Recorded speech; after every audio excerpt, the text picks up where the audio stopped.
같이 기도하심으로 주일 예배 드리시겠습니다. 다 같이 기도드리시겠습니다. 하나님 아버지 참 감사드립니다. 이 시간 일주일의 삶을 살고 주의 전에 나와서 우리의 삶을 다시 한번 되돌아보며 주님의 은혜 가운데 무엇이 부족하였는지 또 무엇을 채워야 되는지를 주님 깨달을 수 있는 이 시간을 주셔서 너무나도 감사드립니다. 주님, 특별히 예배 가운데 더욱더 은혜로 허락하여 주옵소서. 나라가 혼란스러운 상황 가운데서도 올바른 믿음을 지켜나가며 올바른 신앙을 지켜나가며 살려는 우리의 그 마음을 주님께서 일깨워 주시고 주님께서 더욱더 힘을 불어넣어 주셔서 어떠한 것보다도 주님의 도우심을 바라며 살아갈 수 있는 그 놀라운 능력을 예배 가운데 넘치도록 부어주셔서 저희가 다른 것을 바라보는 것이 아니라 그 능력을 힘입어 나아갈 수 있는 그런 감사한 예배가 될 수 있도록 함께해 주시옵소서. 예배의 모든 순서마다 주님의 은혜가 필요합니다. 주님께서 도와주시고 우리의 마음이 오직 주님께로만 고정되어질 수 있도록 주님 끊임없이 예배 끝난 시간까지 계속해서 우리의 마음을 붙들어 주시옵소서. 감사드립니다. 예수님 이름으로 기도드립니다. 아멘. 이 시간 영원한 생명의 주님 다 같이 찬양 드리시겠습니다.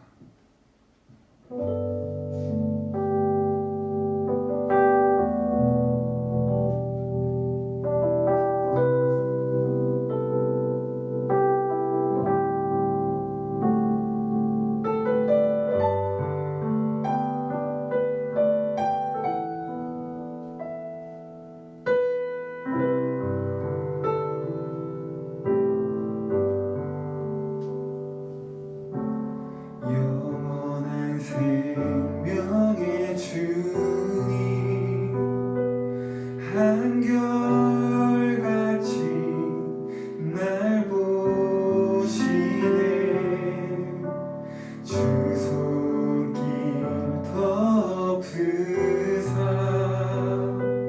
의의 길로 인도하네. 주를 바라네.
변함없는 주님의 사랑을 기쁘게 찬양하며 나아갑시다.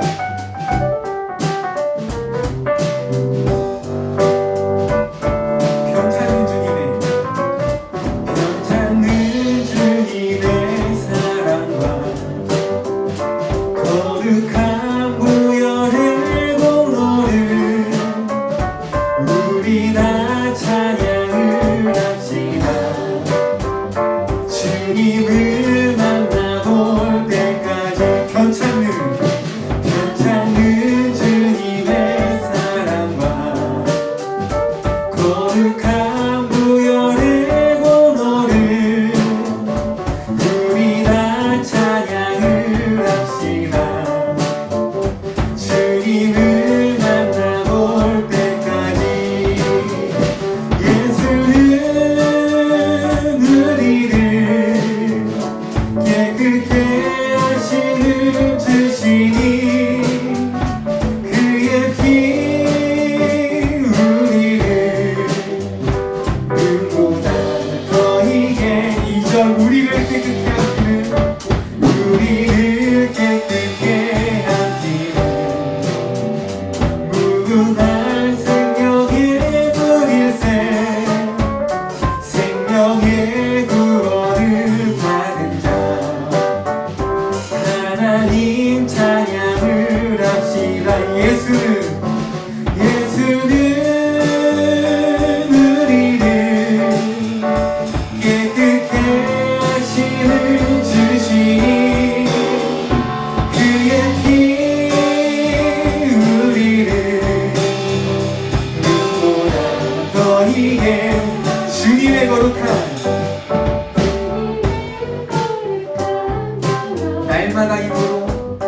날마다 입으로 간증해 담대히 싸우며 나가세 천국에 들어갈 때까지 예수는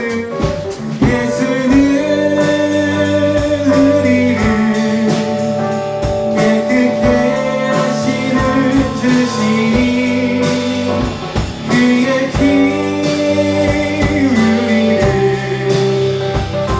보다 더 이게 십자가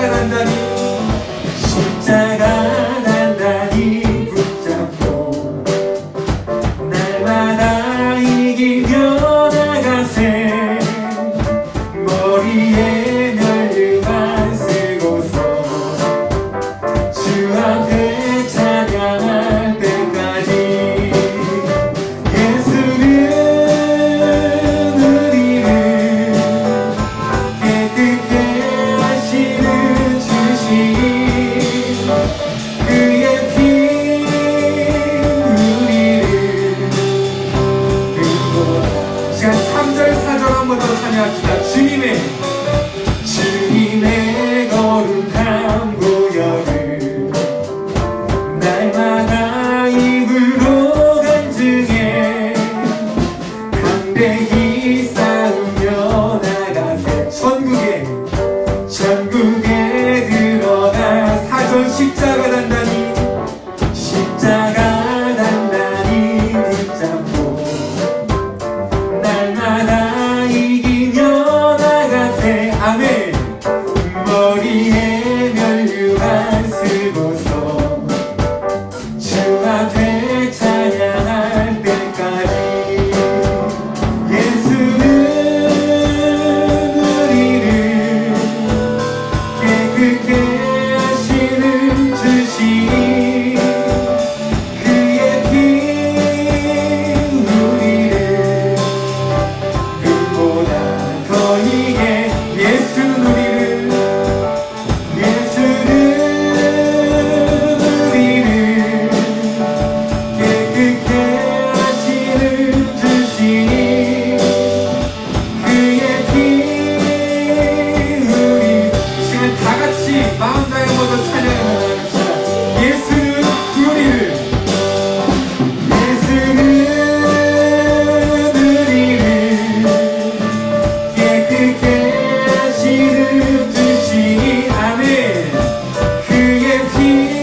완전하신 나의 주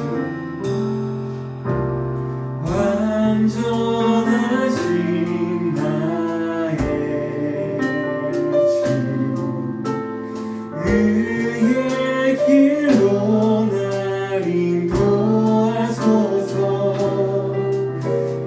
행하신 모든 이 주님의 영광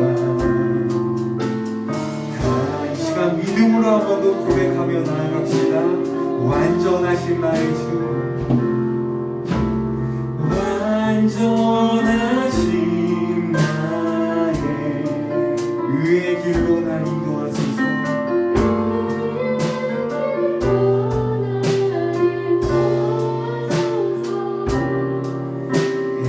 행하신 모든 주님의 영광 다 경배합니다. 예배합니다. 찬양합니다. 주님만 날 다스리소서. 예배합니다. 찬양합니다. 주님 홀로 높인다. 예배합니다. 찬양합니다. 예배합니다. 찬양합니다. 주님만 날 다스리소서. 예배합니다. 찬양합니다. 이 시간 다른 것을 생각하는 것이 아니라 오직 주님께 예배하는 것, 찬양하는 것들만 힘써 나아갈 수 있도록 하시옵소서며 한 번 더 찬양합시다. 예배합니다. 예배합니다. 찬양합니다. 주님만 날 다스리소서. 예배합니다. 찬양합니다. 주님 홀로 높이고 예배합니다. 찬양합니다. 예배합니다. 찬양합니다. 주님만 날 다스리소서. 예배합니다. 찬양합니다. 이 시간 오늘 예배를 위해서 다 같이 기도드리시겠습니다. 하나님, 주님 악하고 연약하고 부족한 우리들이지만 이 시간 우리의 몸과 마음을 주님께 드립니다. 지난 과거를 신경 쓰지 않으시고 우리를 다시 새롭게 만들어주신 주님, 그 주님을 기대하며 오늘 저에게 풍성한 은혜로 다시 한번 우리를 새롭게 거듭날 수 있도록 하시옵소서. 하시고 이 시간 다 같이 기도드리시겠습니다. 기도하시겠습니다. 하나님 감사드립니다. 주님, 놀라운 주님의 은혜를 예배하며 찬양하며 나옵나이다. 주님, 부족하고 악하고 약한 우리들이지만 이 시간 하나님의 그 은혜를 통해 그 말씀을 통해 다시 한번 우리를 주님의 백성다운 삶을 살아가게 하실 그 주님의 놀라운 은혜를 기억합니다. 주님, 그 은혜에 따라 걸어갈 수 있는 절망일 수 있도록 오늘 예배 가운데 주님 그 힘을, 그 넘치는 힘을 우리에게 주옵소서. 우리가 너무 부족해서 계속해서 비만 돌아보고 가는 우리들을 불쌍하게 해주시고 오직 주님을 따라갈 수 있는 그 눈을 우리에게 허락하여 주시옵소서. 주님 허락하여 주시옵소서.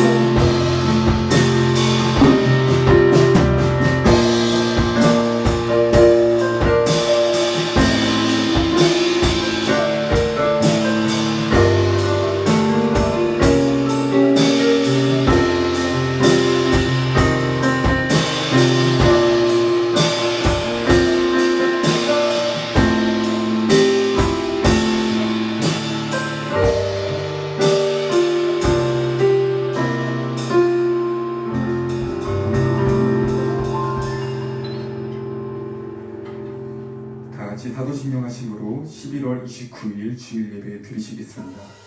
전능하사 천지를 만드신 하나님 아버지를 내가 믿사오며 그 외아들 우리 주 예수 그리스도를 믿사오니 이는 성령으로 잉태하사 동정녀 마리아에게 나시고 본디오 빌라도에게 고난을 받사 십자가에 못 박혀 죽으시고 장사한 지 사흘 만에 죽은 자 가운데서 다시 살아나시며 하늘에 오르사 전능하신 하나님 우편에 앉아 계시다가 저리로서 산자와 죽은 자를 심판하러 오시리라.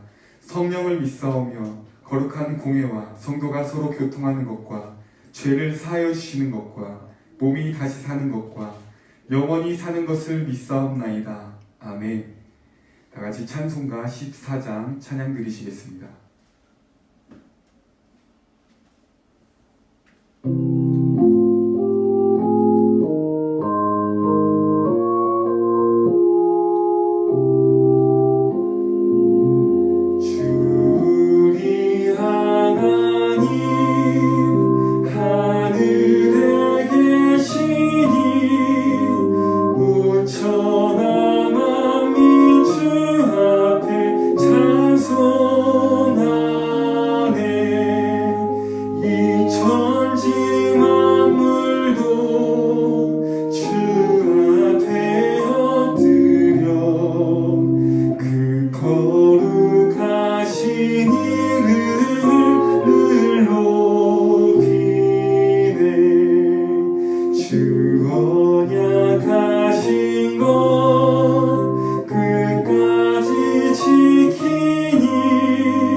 또 15절, 16절 말씀입니다.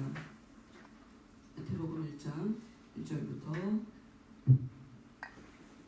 6절까지 먼저 읽겠습니다. 아브라함과 다윗의 자손 예수 그리스도의 계보라. 아브라함이 이삭을 낳고 이삭은 야곱을 낳고 야곱은 유다와 그의 형제들을 낳고 유다는 다말에게서 베레스와 세라를 낳고 베레스는 헤스론을 낳고 헤스론은 람을 낳고 람은 아미나답을 낳고 아미나답은 나손을 낳고 나손은 살몬을 낳고 살몬은 라합에게서 보아스를 낳고 보아스는 루색에서 오벳을 낳고 오벳은 이새를 낳고 이새는 다윗 왕을 낳으니라. 다윗은 우리아의 아내에게서 솔로몬을 낳고. 15, 16절 엘리옷은 엘라사를 낳고 엘라사는 mat단을 낳고 mat단은 야곱을 낳고 야곱은 마리아의 남편 요셉을 낳았으니 마리아에게서 그리스도라 칭하는 예수가 나시니라. 아멘. 찬양 듣도록 하겠습니다.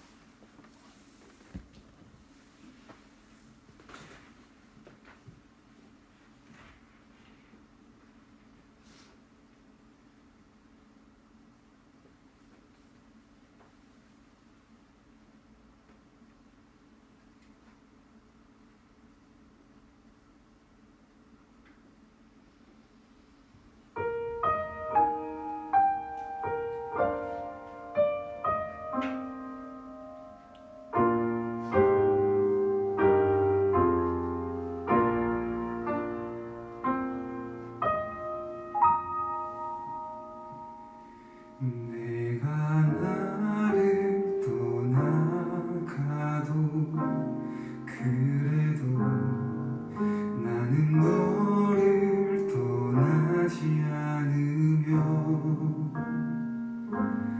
내가 나를 버려도 그래도 나는 너를 버리지 아니하리라. 내가 나를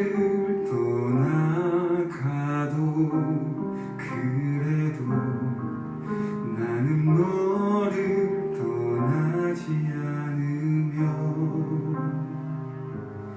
내가 나를 버려도 그래도 나는 너를 버리지 아니하리라. 내가 나를 사랑하지 않아도 그래도 나는 너를 사랑하며 내가 지은 죄 많으나 그래도 나는 너를 용서하리라. 내가 천하고 미련하나 그래도 나는 너를 받으리라.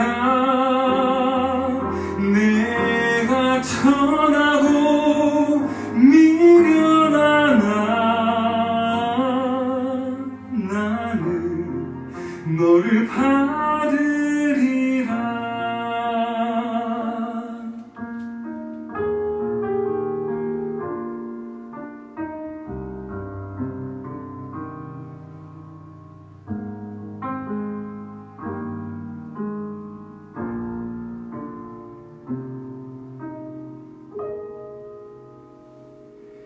내가 나를 떠나가도 그래도 나는 너를 떠나지 않으며 내가 나를 버려도 그래도 나는 너를 버리지 아니하리라. 내가 나를 사랑하지 않아도 그래도 나는 너를 사랑하며 내가 지은 죄 많으나 그래도 나는 너를 용서하리라.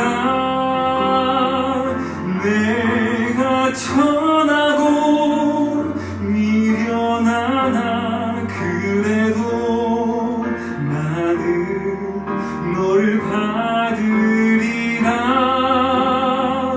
내가 천하고 미련하나 너를 받으리라. 내가 천하고 미련하나 그래도 나는 너를 받으리라. 내가 천하고 미련하나 나는 너를 받으리라.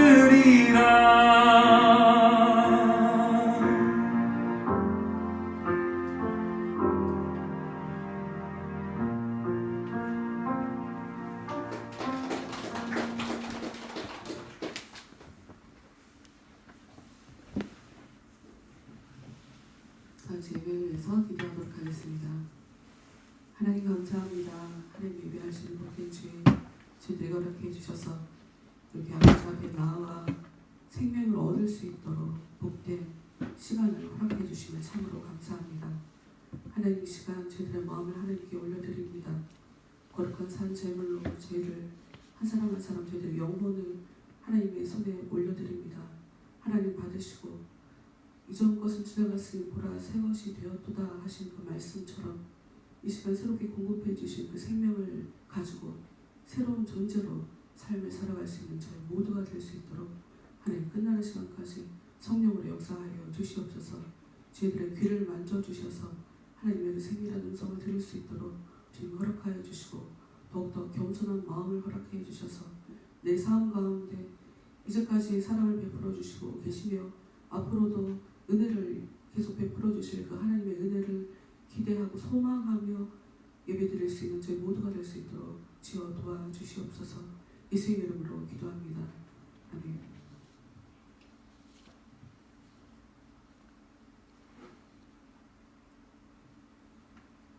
기독교인들을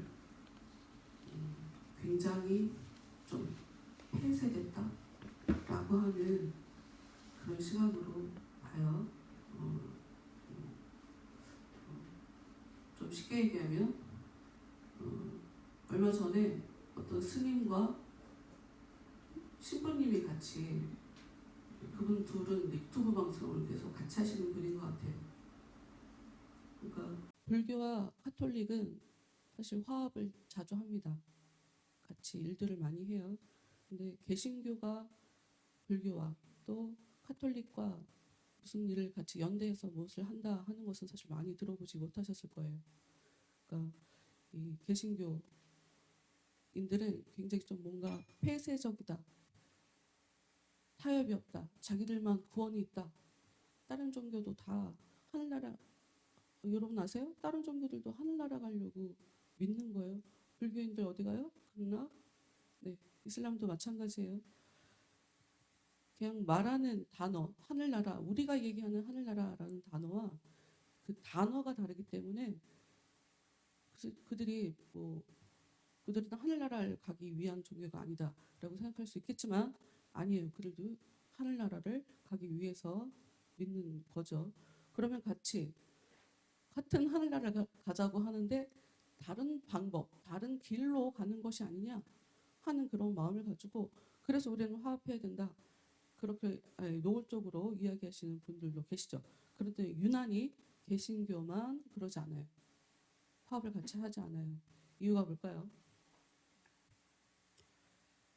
우리가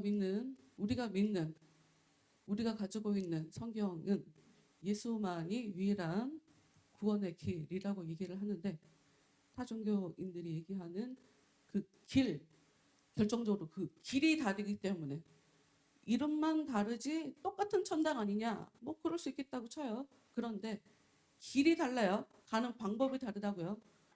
우리가 하나님께 가는 방법, 우리가 천국으로 가는 방법은 한 가지밖에 없어요. 예수님. 되게 중요해요. 이것을 기억을 하시며 오늘 말씀을 함께 보도록 하겠습니다. 오늘 말씀은 마태복음을 시작하면서 낳고 사실 그 8절부터 읽지 않았거든요. 제가 14절까지 다 읽으면 지쳐요. 진짜 재미없게 모르는 사람 이름 작득 나오고 대체 이 얘기가 왜 우리한테 의미가 있는가? 결정적으로 이것은 예수님의 족보에 대한 얘기예요. 예수님이 이 땅에 오실 때까지 어떤 일이 있었는지, 누구부터 시작이 돼서 이렇게 예수님까지 이렇게 이 땅에 나타나게 되신 건지. 왜냐하면 이 마태복음 자체가 유대인들을 향해서 그들을 독자로 상정해 놓고 쓴 책이에요. 그러니까 예수님은 유대인이다. 예수님은 유대인이다를 정확하게 우리 민족이다. 요즘 그 민준이가 제가 유튜브 보는 걸 보고 참 뭐 어떡하지 하고 제가 걱정을 했었는데 뭐냐면 국뽕 요즘 여러분 국뽕이라고 하세요? 나는 좀 못 나도 돼. 왜? 우리나라가 잘나서. 어찌 보면 이 유대인에게 있어서 우리가 유대인이다 하는 것은 굉장한 프라이드를 가져다 주는 그런 생각이에요. 제가 지금 처음 시작할 때 기독교인들이 타협하지 않는다 하는 것과 어찌 보면 비슷한 그림일 수 있어요. 어찌됐건 이 마태는 예수님에 대한 이야기를 쓰면서 족보에 대해서 써야 될 필요를 느꼈어요. 그래서 아브라함부터 시작을 해서 아브라함이 누구를 낳고 누구를 낳고 누구를 낳다라고 쭉쭉쭉쭉 써 내려갔죠. 2절 말씀을 함께 보도록 하겠습니다.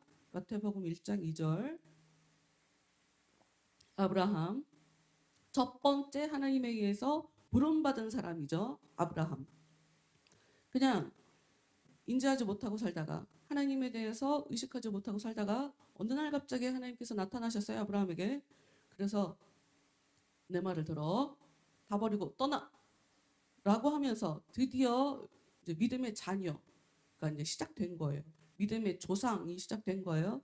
아브라함이 이삭을 낳았죠.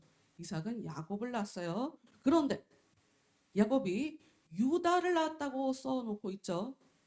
성경에 대해서 잘 모르시는 분들은 이게 뭐가 이상하지? 하고 잘 모르시겠지만 성경에 대해서 잘 아는 사람들은 이게 이상한 장면이라고요. 왜?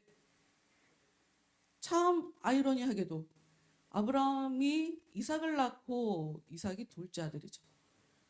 이삭이 야곱을 낳고 야곱도 둘째 아들이죠. 야곱이 유다와 그의 형제를 낳고 유다는 넷째 아들이에요. 하나님이 첫째 아들은 싫어하시는가? 그건 아니에요. 그런 의미로 써져 있는 게 아니에요. 오늘은 유다만 이야기를 할게요. 야곱의 첫째 아들은 르우벤이었어요. 근데 르우벤은 아버지의 첩과 잠자를 함께 하게 돼요. 그래서 잘렸어요. 장자, 복을 이어받을, 복을 계속 계승할 대상으로서 그 자리를 잃고 말아요. 그럼 그 둘째, 셋째가 또 있겠죠? 둘째, 셋째는 시므온과 레위라는 아들이에요. 그 둘은 자기 여동생이 강간을 당하는 일이 발생하거든요. 근데 그 부족을 쫓아가서 남자들을 완전히 다 몰살을 해버려요. 그래서 둘째, 셋째가 또 복의 자리에서 또 탈락을 해버리는 거예요. 그래서 넷째, 유다에게 복의 자리가 넘어가게 되는 거예요. 그리고 결정적으로 이 유다는 형제들의 위험에 빠졌을 때 희생을 했던 사람이에요. 형제들이 위험에 빠졌을 때 내가 대신 볼모로 있겠다. 우리 형제를 놔달라. 우리 형제들이 다 돌아가게 해달라. 그렇지 않으면 우리 아버지가 돌아가신다. 아버지를 위해서, 형제들을 위해서 자신을 희생했던 사람이에요. 그래서 그 복이라는 것이 유다에게 돌아오죠. 그런데 유다의 아내를 보면 3절. 유다가 다말이라고 하는 여자한테 베레스와 세라 쌍둥이를 낳아요. 오늘은 이 족보에 나오는 특징적인 네 여인 그리고 또 한 여인에 이렇게 5명의 여인에 대해서 보려고 해요. 일단 첫 번째 나오는 여자는 유다의 아내 다말이에요. 그리고 두 번째 나오는 여자는 5절에 나오는 보아스의 아내 룻이에요. 그리고 또 세 번째 여자는 그렇지, 이상하다. 5절에 라합이라는 여자고요. 그리고 5절에 룻이 세 번째 여자고, 그리고 6절에 우리아의 아내라고 하는 이름도 나오지 않는 그 여인이 네 번째 여자고, 맨 마지막에 예수님의 어머니 마리아가 5번째 여자예요. 이 5명의 여인, 여러분 성경을 읽으면 읽을수록 우리는 어떤 것을 느끼게 되냐면 너무나 남성 중심적인 사회다. 여자는 인간이 아니다. 와, 이렇게 남자를 중심으로 이렇게 사회가, 근데 뭐 우리나라도 마찬가지였죠. 뭐 모계 사회가 아닌 다음에는 남성 위주로 사회가 흘러가는 게 어찌 보면 뭐 자연스러울 수 있죠. 그런데 이 족보에 여자가 지금 4명이 나온단 말이에요. 자연스럽지 않은 모습이에요. 더군다나 더 자연스럽지 않은 이유가 있어요. 이 5명의 여자들은 율법에 의하면 다 문제가 있는 여자들이고요. 죽어도 할 말이 없어요. 사실 가장 주인공은 마리아죠.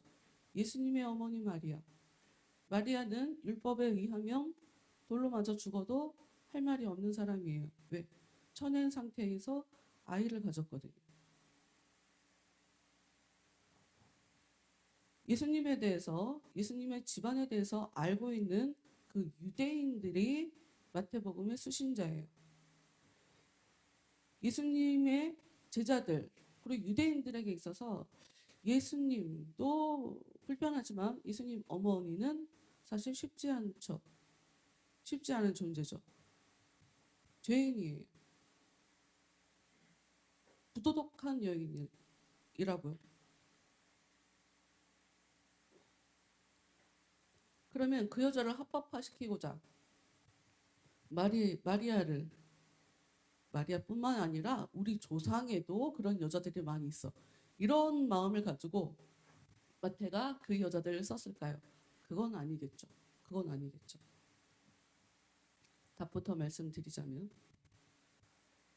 유대인들은 하나님에 의해서 우리들이 굉장히 특별한 사람들이다. 그리고 하나님이 이방인과 결혼하지 마라, 교제하지 마라 계속 얘기를 하셨기 때문에 이방인과 가까이 하지 않는 것을 정말 옳은 것으로, 그리고 그게 우리 민족성을 지키는 것으로 굉장히 그것을 중요시 여겼단 말이에요. 그러나 하나님이 얘기하신 것을 그 사람들은 사실 하나만 알고 둘은 모르는 거예요. 하나님이 이방인을 같이 하지 마라, 이방인과 결혼하지 마라 라고 얘기했지 이방인을 무시해라 했던 건 아니거든요. 사람들이 필요 이상으로 해석한 거예요. 필요 이상으로.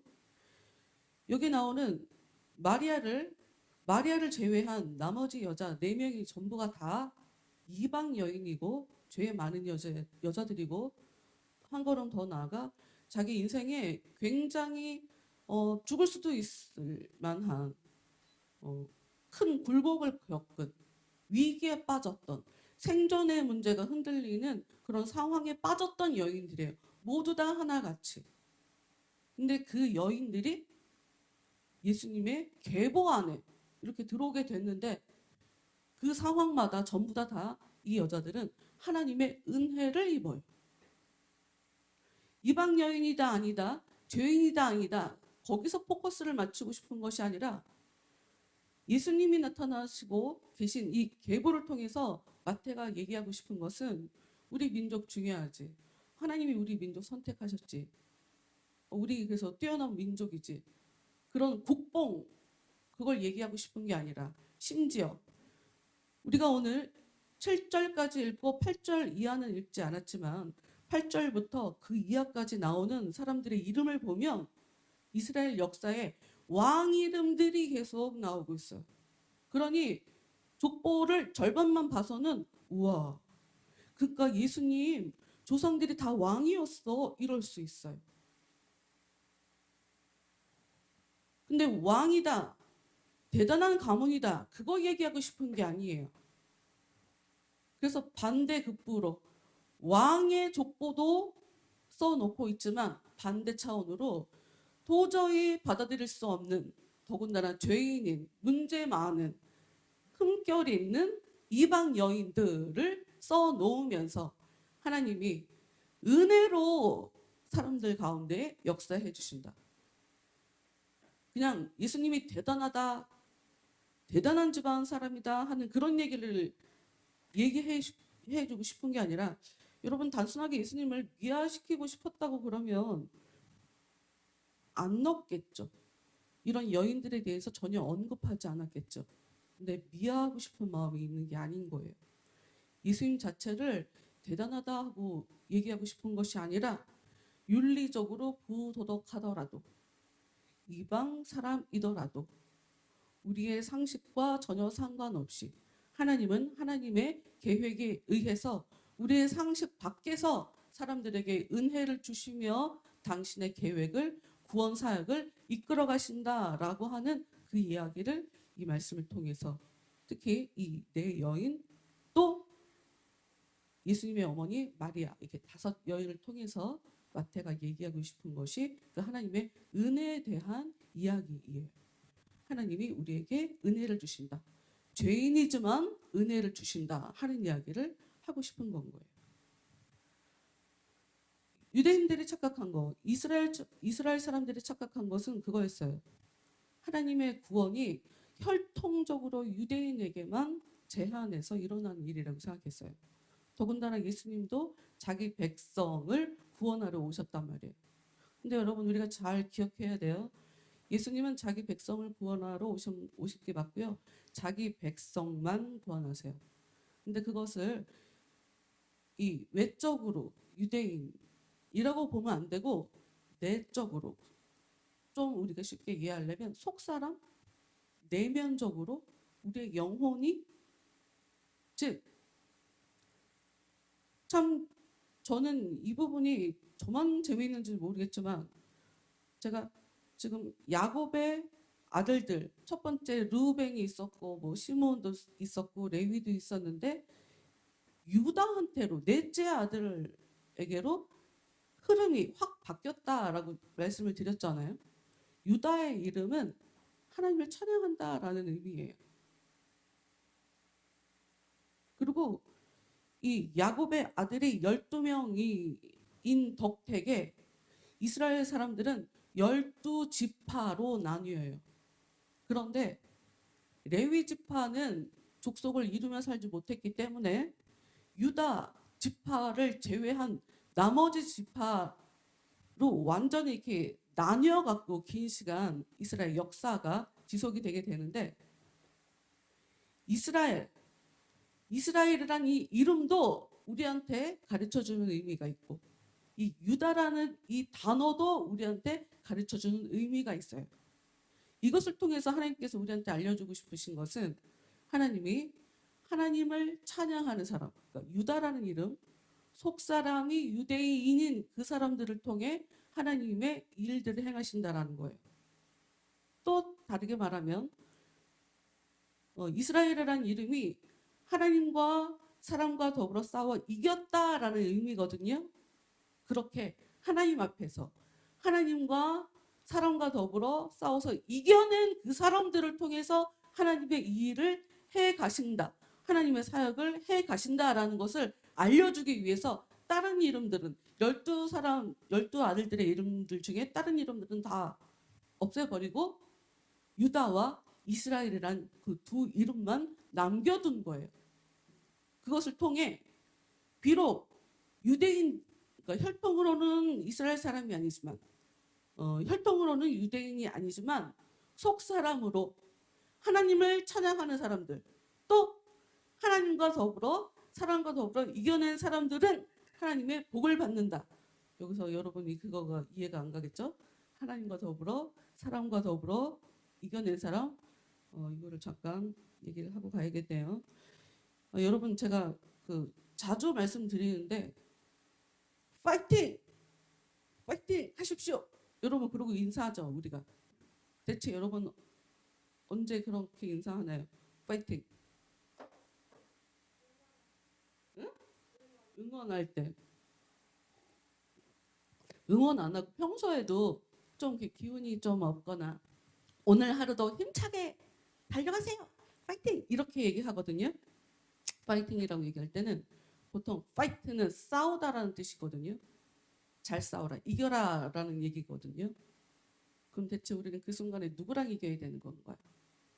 우리 마음에서 나를 지치게 하는 것, 어떤 일에 있어서 포기하게 만드는 것, 힘들게 하는 것, 우울하게 하는 것, 패배주의 뭐 이런 것들과 싸워서 이겨내라고 파이팅 하라는 거거든요. 지금 이거랑 똑같은 얘기인 거예요. 속 사람이 이스라엘이라는 사람은 하나님과 싸워서도 이겨야 되고 사람과 싸워서도 이겨야 돼요. 굉장히 뭔가 신화 같은 그런 느낌이지만 그것을 통해 우리한테 알려주고 싶은 것은 여러분 우리가 정말 신앙생활 제대로 하려면 뭘 해야 되냐면 하나님을 붙잡고 나라는 그 인간의 그 악함을 계속 밟으면서 나를 이겨내야 돼요. 나를 이겨내야 된다고. 내 안에는 하나님 붙잡지 않으려고 하는 그런 것들이 많이 일하고 있고 또 하나님이 이렇게 붙잡는다고 나를 좀 받아주시겠어. 이렇게 말하는 그런 생각들도 있어요. 얘네들이랑 싸워서 이겨야 돼요. 그래서 하나님이랑 붙잡고 싸워서 이겨냈다라고 할 때 겉으로 표면적으로는 하나님을 붙잡고 기도하며 이겨냈다라고 얘기하고 있지만 자세히 들여다보면 그 사람은 자기를 이긴 사람이에요. 그래서 하나님과 사람과 이겨낸 사람을 이스라엘 사람이라고 얘기하는 거란 말이에요. 하여튼 다음 기회에 이건 좀 더 설명하도록 하고 왜 유다라는 인물로 다시 하나님의 그 구원 계획이 방향을 바꾸게 됐나? 즉 첫째 아들, 둘째 아들, 셋째 아들 죄인이었어요. 그러니 하나님의 복을 계속 이어갈 수가 없어요. 근데 넷째 아들 유다는 형제를 위해서 자기 아버지를 위해서 자기를 희생한 사람이에요. 그 사람을 통해 이어가죠. 그런데 그 유다에게 다말이라는 여자가 사실 다말이라는 여자는 아내가 아니에요. 처음에는 아내가 아니라 며느리였어요. 이런 뭐라 그래? 막장이 이거 진짜 막장이에요. 오늘 이 내 여인에 대해서 얘기하면 정말 막장 얘기죠. 유다에게는 아들이 여럿이 있었어요. 3명이 있었어요. 그런데 첫째 아들의 와이프예요. 지금 이 다말은. 근데 하나님이 보시니까 유다 첫째 아들이 하나님 앞에 너무 맘대로 살아요. 하나님 무서워하지 않아요. 그래서 하나님이 어떻게 하셨냐? 죽여버렸어요. 근데 둘째 아들을 그러면 이제 그 이스라엘 법에는 여자가 혼자 그냥 살도록 그냥 놔두지 않아요. 여러분 과거 혼자 살아갈 수 없어요. 지금 우리 문화에서도 쉽지 않지만 과거에는 더더군다나 여자 혼자 살아갈 수 있는 세상이 아니에요. 그래서 둘째 아들이 그 형수에게 아기를 꼭 안겨주게 돼 있어요. 그래서 잠자리를 들어가서 아기를 줘야 해요. 그게 법이에요. 혼자 살게 냅두면 안 돼요. 그런데 그 둘째 아들이 형수하고 잠자리를 했는데 갑자기 그러고 싶지 않았어. 그래서 아기를 주지 않으리라. 그 최후의 수정을 하는 거죠. 바깥에 최후의 사정을 하는 거죠. 그래서 그걸 보고 하나님이 또 죽여버려요. 근데 셋째 아들은 아직 어리단 말이에요. 근데 아버지 유다가 겁이 났죠. 왜? 잘못하면 며느리 때문에 막내 우리 아들도 죽으면 어떡해. 그래갖고 우리 막내가 아직 어리니까 집에 가 있어라. 친정에 가 있어라. 내가 나중에 부를게. 라고 했는데 사실 잊어버렸죠. 그리고 걱정도 됐고 아들 죽으면 어떡해요. 그런데 유다가 자기 아내가 죽은 이후에 마음이 울적해서 위로를 받으려고 이제 어떤 곳에 갔죠. 근데 다말 며느리가 그 소식을 들어요. 그래서 창녀로 분장을 하고 그곳에 갑니다. 근데 유다가 보고 창녀인 것을 보고 같이 잠자리를 한단 말이에요. 여러분 어떻게 보면 좀 여자가 부도덕한 것 같지 않아요? 잔머리 굴리는 것 같고 근데 여러분 그렇게 생각하시면 안 될 것 같아요. 왜냐? 법적으로 법을 어긴 건 유다예요. 법을 어긴 건 유다라고요. 며느리 다말이 어떻게 창녀로까지 신분을 위장하면서까지 아버지를 속일 수 있어? 그런 식으로 접근하시면 안 되고 그 시아버지가 약속을 지키지 않은 거라고 봐야 돼요. 약속을 지키지 않아서 이 여자는 자기에게 주어진 권리를 찾으러 간 거예요. 권리를. 이건 권리예요. 그 여자에게 있어서. 여러분 이 권리 얘기를 왜 하냐? 다시 말씀드리지만 유대인들은 자기들이 하나님께 선택받았다라는 그 생각 때문에 자기들이 마치 의인인 것처럼 착각을 하며 살았어요. 여러분 하나님 믿는 사람들은 하나님이 그냥 의인으로 만들어가는 사람들이지 우리가 하나님을 믿는다고 해서 착한 사람 아니에요. 그러니 교회 다니는 사람들이 나쁜 것은 사실 이상한 것도 아니에요.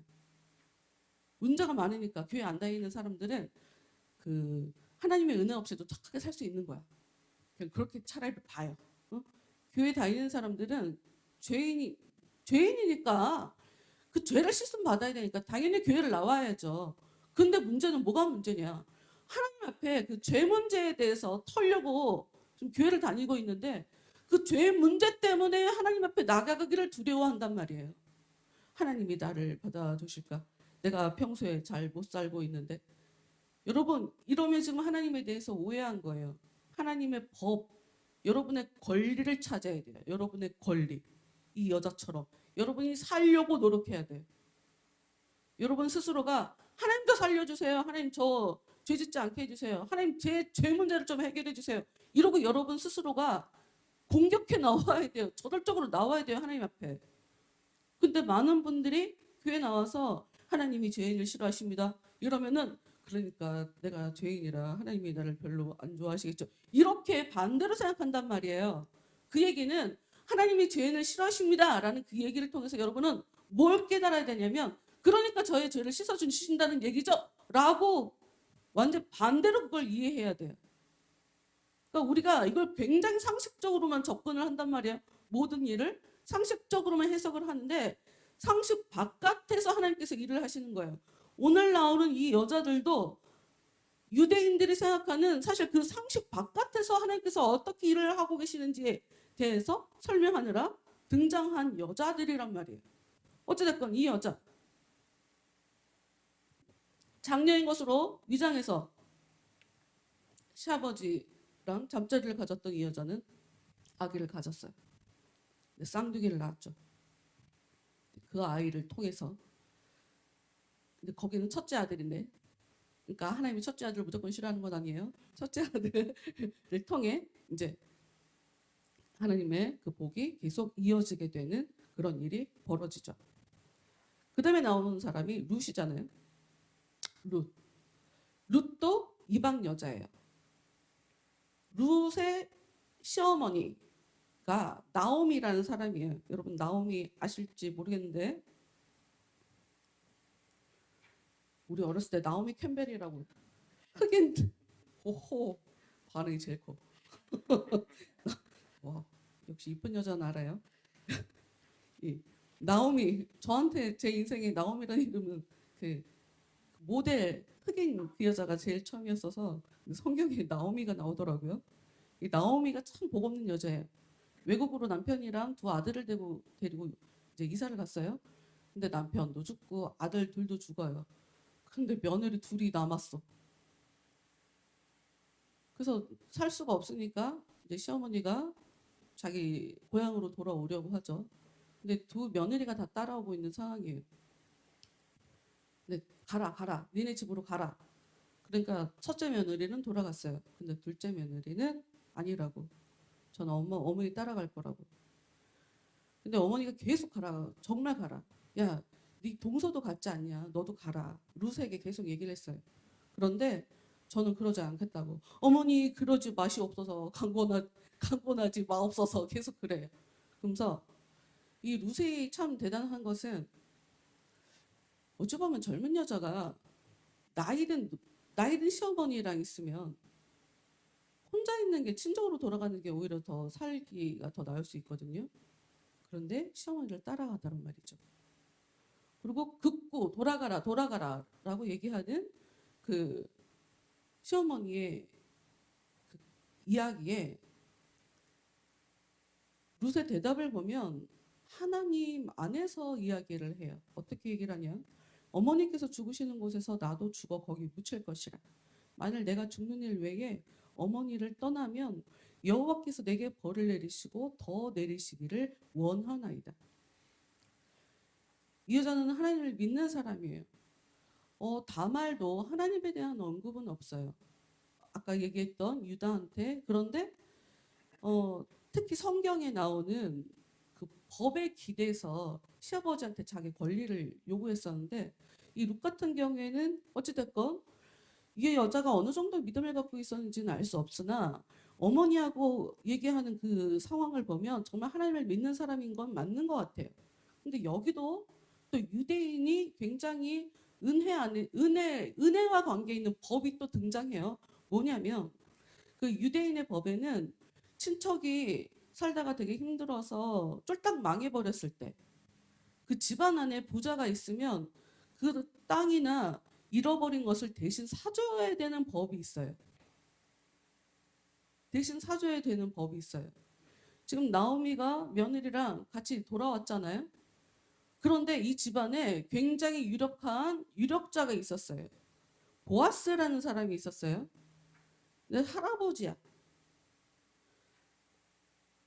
근데 어떤 일이 벌어지냐면 이 며느리에게 시아버지 아니 그 보아스라고 하는 그 사람 밭에 가서 자꾸 일을 해라. 그리고 아무리 봐도 이 나오미 이 시어머니는 처음부터 마음에 계획이 있었어.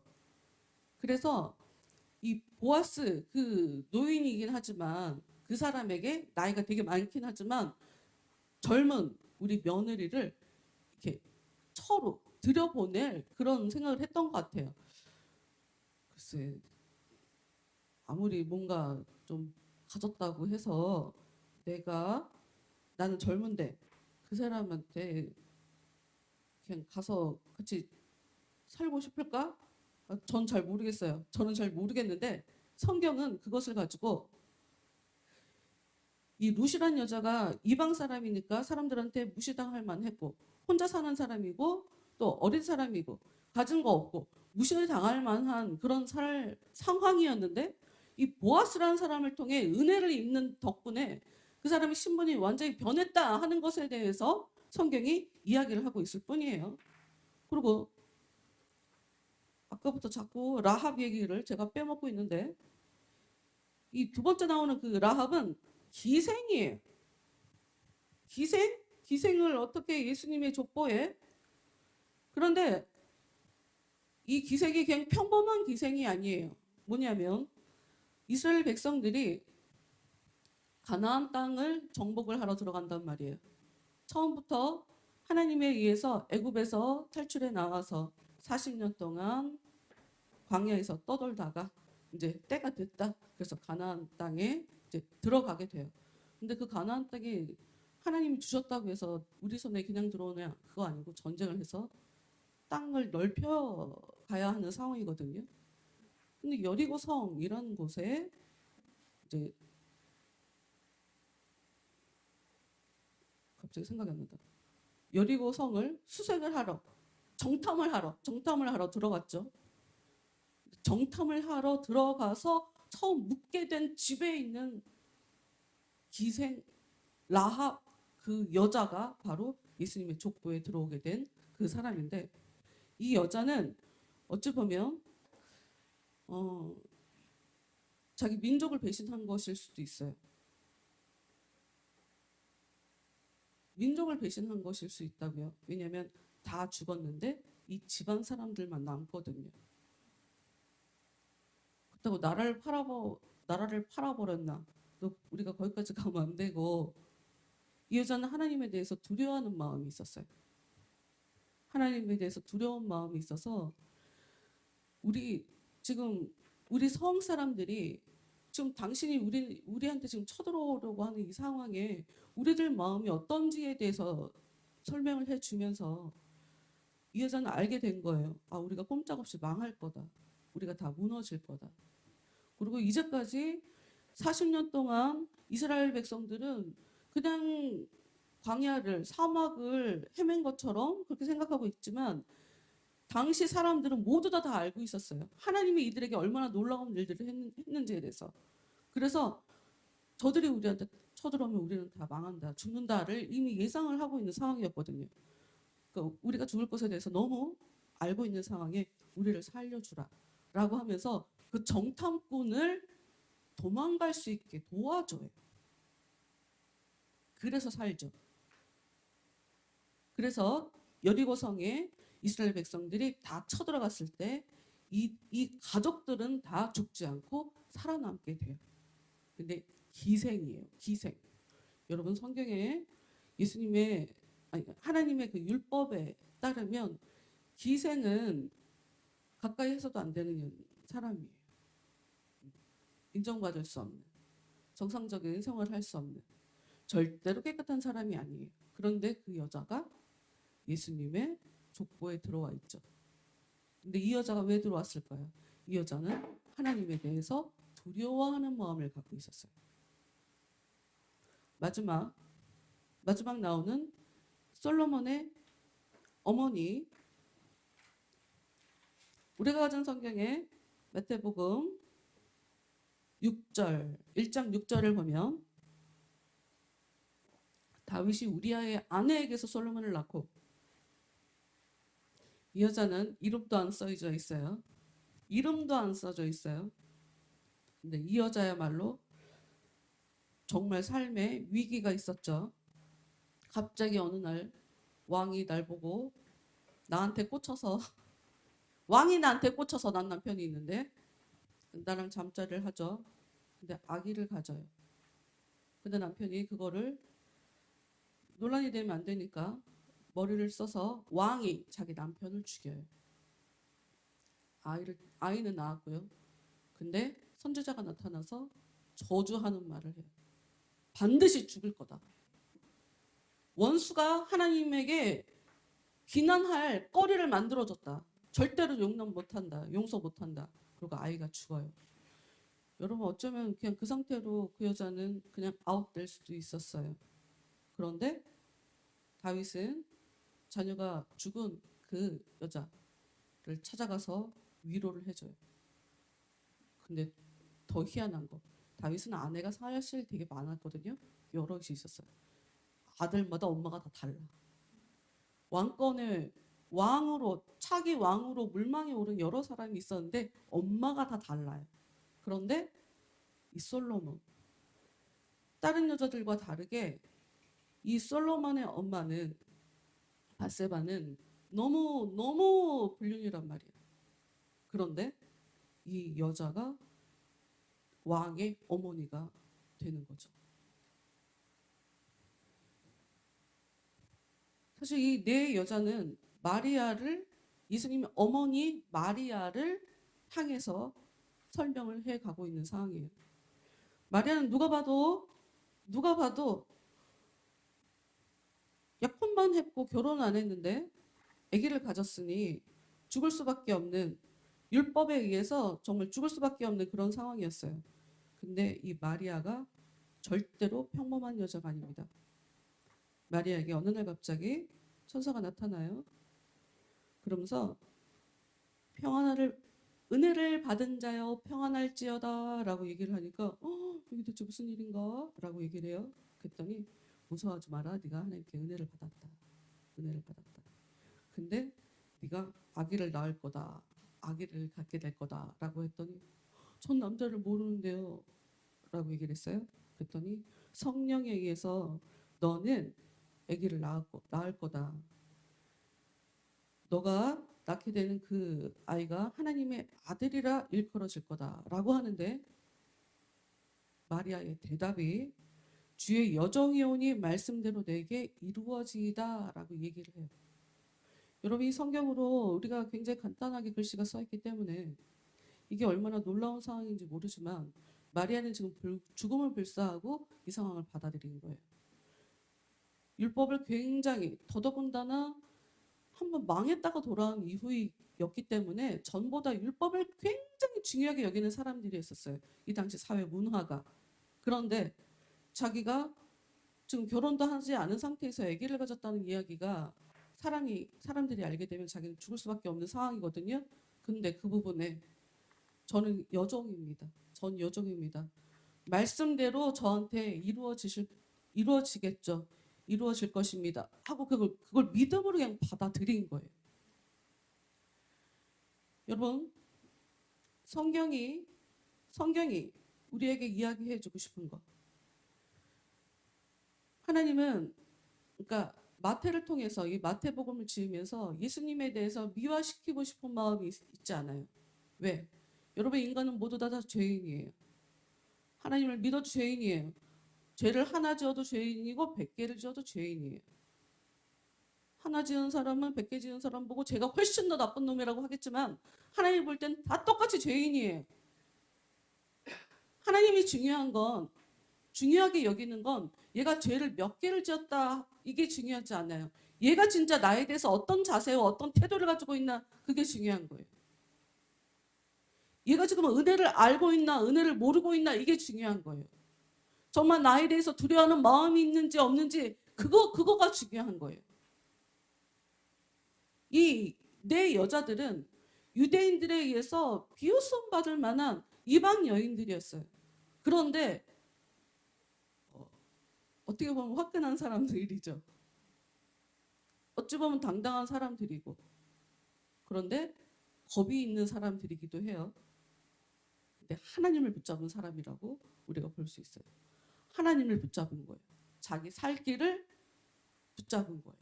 살려고 노력한 사람들이에요. 내 여인 모두 다. 여러분 스스로 여러분의 구원의 문제에 대해서 여러분 스스로가 경각심을 가지고 사셔야 돼요. 교회 다니면 무조건 사는 거 아니에요. 예수님이 자기 백성을 구원하세요. 그런데 아무리 은혜를 주고 싶어도 내 백성이라 구원하고 싶어도 죄인이면 복의 자리에서 구원의 자리에서 떨어져 나가게 되는 거예요. 법적으로 첫 번째 아들이 루벤이 안 되면 둘째 셋째가 복을 이어받는 그 순서지만 죄 지으면 다 탈락 셋째 넷째로 넘어가게 되는 거예요. 하나님이 얘기하고 싶은 건 여러분 죄인 다 똑같아요. 유다도 죄를 지었어요. 유다도 죄를 지었다고요. 똑같이 죄를 지었는데 그가 다른 아들들과 달리 했던 건 희생이에요. 다른 애들은 죄만 짓고 그걸로 끝이야. 근데 유다는 희생을 했어. 그걸로 인해서 새롭게 그 복을 잡을 수가 있었던 거거든요. 여러분 교회는 여러분에게 복 그 자체를 주는 게 아니에요. 구원 그 자체를 주는 게 아니라 여러분이 구원 얻을 수 있는 기회를 주는 거예요. 하나님은 우리한테 기회를 줘요. 그 기회를 어떻게 살릴지는 여러분이 하시는 거예요. 여러분 스스로 고민하셔야 돼요. 내가 하나님에 대해서 어떤 마음을 갖고 있지? 내가 하나님을 정말 두려워하나? 내 마음에는 하나님을 두려워하는 마음만 있나? 그러니까 나는 내가 죄인인 거 알지만 그럼에도 불구하고 내가 하나님을 살려고 하나? 이거 보셔야 돼요. 여러분이 어떻게 사시는지는 아무도 몰라요. 여러분만 알 거예요. 다시 말씀드리지만 하나님이 보시기에는 모두 다 죄인이에요. 그래서 뭐 누가 더 잘났다, 누가 더 못났다. 하나님 그거를 중요하게 여기시는 것이 아니라 겉모습과 상관없이 은혜를 마리아에게 나타난 천사가 은혜를 받은 자여라고 얘기를 하고 네가 하나님께 은혜를 입었다라고 얘기하는 그것을 자기가 믿음으로 아멘 하고 받았기 때문에 이 여자가 예수님을 낳았던 것처럼 하나님이 여러분에게 은혜를 주셔도 여러분이 믿음으로 그것을 네, 저는 은혜 받겠습니다 라고 하는 여러분의 마음이 여기에 따라오지 않으면 하나님이 아무리 여러분에게 은혜를 주셔도 그 은혜가 여러분 안에 쌓일 수가 없고, 그래서 그게 쌓이지 않으면 구원은 내 것이 아니에요. 하여튼 여러분, 하나님은 여러분에게 은혜를 주고 싶어 하세요. 은혜를 주고 싶어 하세요. 그 기회를 살리는 것, 이것은 오롯이 여러분의 몫이에요. 여러분이 싸워서 이겨내셔야 돼요. 내가 정말 하나님 앞에 잘 살고 있나? 하나님 붙잡으며 나를 자꾸 이겨내는 그런 싸움을 여러분이 하셔야 돼요. 그러면 정말 생각도 못하는 여러분의 생각, 상식 바깥에서 정말 놀랍게 일하시는 그 하나님의 은혜를 여러분의 삶 가운데서 충분히 경험하실 수 있게 될 거예요. 한 주간도 코로나 때문에 다들 쉽지 않은 상황인데 여러분들, 여러분의 생각 바깥에서, 여러분의 상식 바깥에서 일하시는 그 하나님의 은혜를 누리실 수 있는 그런 복된 여러분 모두가 되시기를 바라요. 우리 아무것도 두려워하지 말라 이 찬양 부르시면서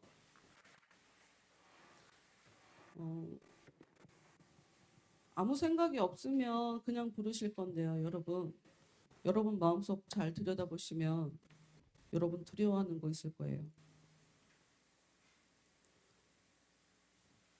남한테 무시당할까 봐 우리가 두려워하고요. 나라는 인간이 정체가 드러나게 될까 봐 우리가 두려워해서 우리 포장하며 살거든요. 남한테 무시당할까 봐 돈 더 벌려고 우리가 노력하는 거예요.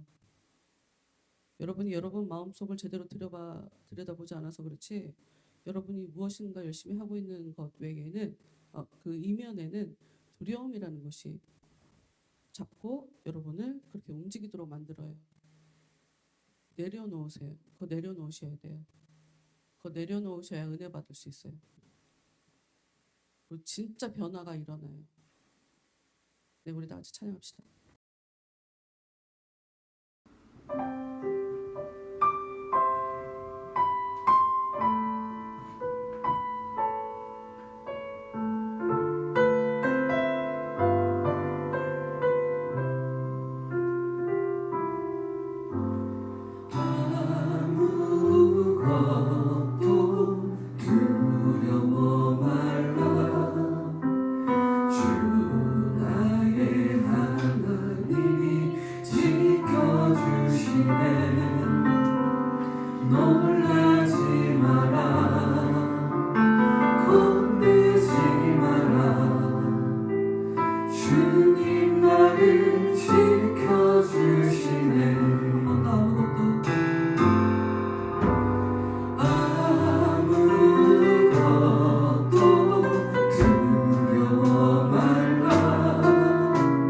주 나의 하나님이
싶은 게 없어요?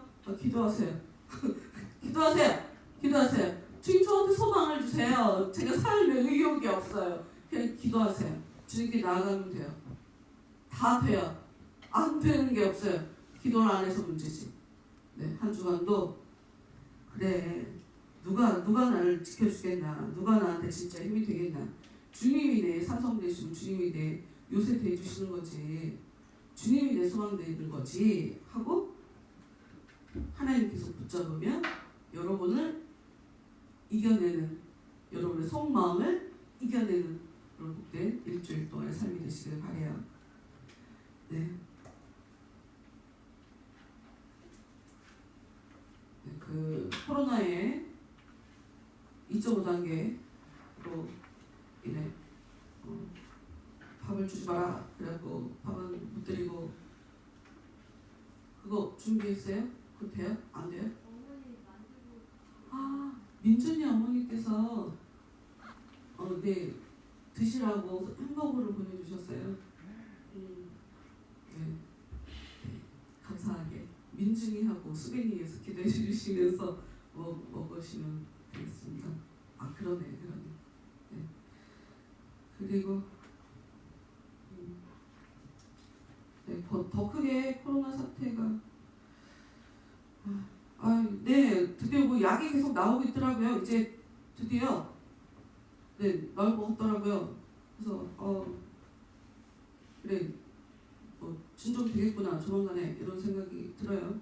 네, 그 전에 이제 약이 나오기 직전에 훨씬 더 힘들 수도 있는 상황이 될 수 있잖아요. 그러니까 혼란스럽지 않게 하나님 우리나라 코로나 사태를 좀 진정시켜 주세요 하고 삶 속에서 계속 기도하시는 여러분 모두가 계세요. 우리 다 같이 일어납시다. 다 같이 일어나셔서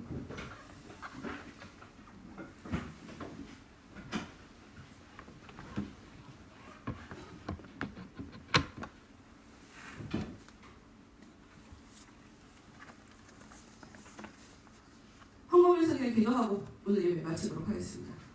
헌금에서 기도하고 오늘 예배 마칠게요. 하나님 감사합니다. 이 시간 저희들 마음을 담아 하나님께 물질 드렸습니다.